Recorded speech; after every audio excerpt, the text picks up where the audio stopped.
Hello student, this video is for class 7 subject social study and this is the revision video in geography. In this video we will revise chapter first, our environment. We are not going to read this chapter in detail, we will just have a review of this chapter. So this chapter we will discuss our environment. आपका first topic है our environment. What is environment? Environment जो भी हमारे आसपास है, चारों तरफ है, वो सब क्या है? वो हमारा एनवायरनमेंट है. और एनवायरनमेंट के यहाँ पे कितने दो टाइप्स बताए गए हैं.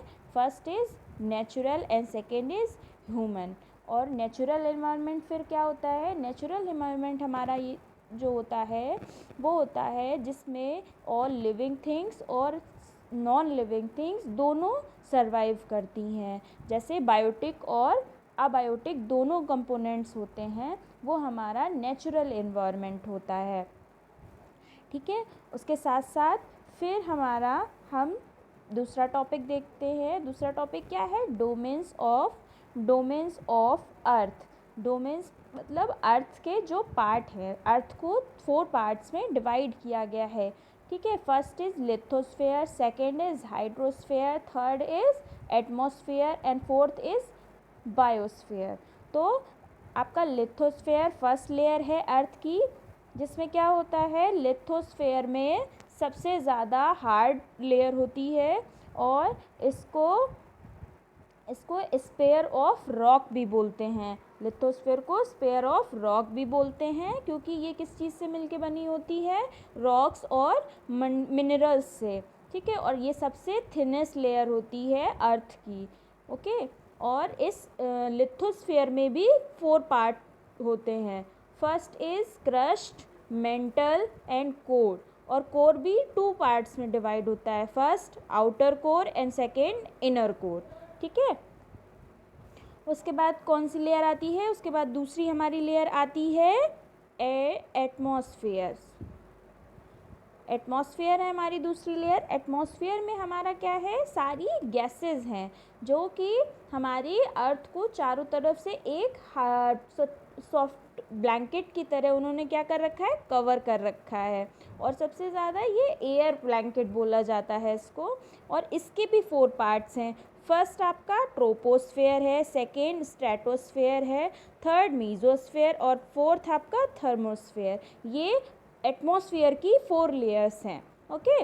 नेक्स्ट लेयर हमारी कौन सी हो जाएगी? नेक्स्ट लेयर हमारी हो जाएगी हाइड्रोस्फेयर. हाइड्रोस्फेयर मतलब जहाँ पे वाटर पाया जाता है. वाटर की जहाँ पे मात्रा पाई जाती है वो हाइड्रोस्फेयर लेयर में आता है. उसको यहाँ पे वाटर पाया जाता है इसलिए इसको ब्लू प्लैनेट भी बोलते हैं. ठीक है. और इन सब में कौन कौन सी चीज़ें मिली होती हैं?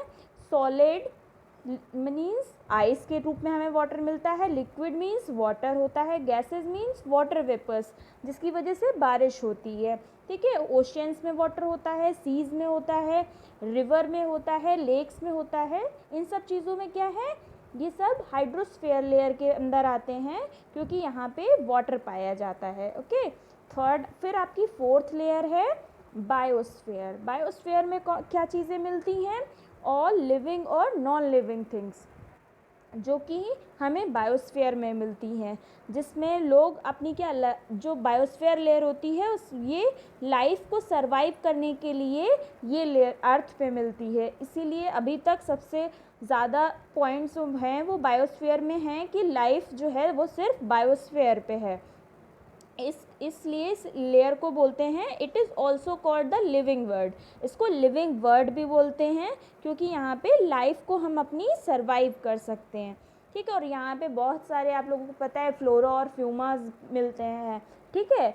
और ये लेयर लाइफ को सरवाइव करने के लिए हमारे लिए फूड बनाती है, प्लस प्लांट्स को ग्रोथ कराती है, प्लस उसके साथ एग्रीकल्चर डेवलपमेंट देती है. ये सारी चीज़ें बायोस्फीयर लेयर में मिलती हैं. उसके बाद हमारा आता है इकोसिस्टम. इकोसिस्टम क्या है? जो ये सारी लेयर्स को मिला के चीज़ें एक दूसरे पे डिपेंडेंट हैं. जैसे कि आपका ये फिगर बना हुआ है. फर्स्ट आपका अबायोटिक कंपोनेंट्स का है, केमिकल्स हैं उसमें कौन कौन से हैं, कार्बन डाइऑक्साइड, ये सारी गैसेस, कार्बन डाइऑक्साइड और ऑक्सीजन, नाइट्रोजन, ये सारी गैसेस हमारे कौन से लेयर में पाई जाती है, एटमॉस्फेयर में, ठीक है। और उसके बाद क्या है, प्रोड्यूसर्स का मतलब क्या है, प्लांट और एनिमल्स, ये सब हमारा बायोस्फीयर में पाया जाता है। फिर क्या है, कंज्यूमर का मतलब जो ये प्लांट और ये सब चीज़ों को, क्या प्लांट से फूड बना तो ह्यूमन ने ग्रोथ किया, प्लांट से घास को किसने ग्रोथ कंज्यूम किया, एनिमल्स ने। तो ये सारी चीज़ें क्या मतलब है, उसके बाद फिर जब ये प्लांट्स और एनिमल्स डेड हो जाते हैं तो ये क्या हो जाते हैं, डिकम्पोज़र हो जाते हैं, ये पुनः उत्पादन करते हैं चीज़ों का, ठीक है। फिर ये गैस के फॉर्म में फिर से सर्कल में चले जाएंगे और ये एक दूसरे पे चीज़ें क्या होती, डिपेंड हैं।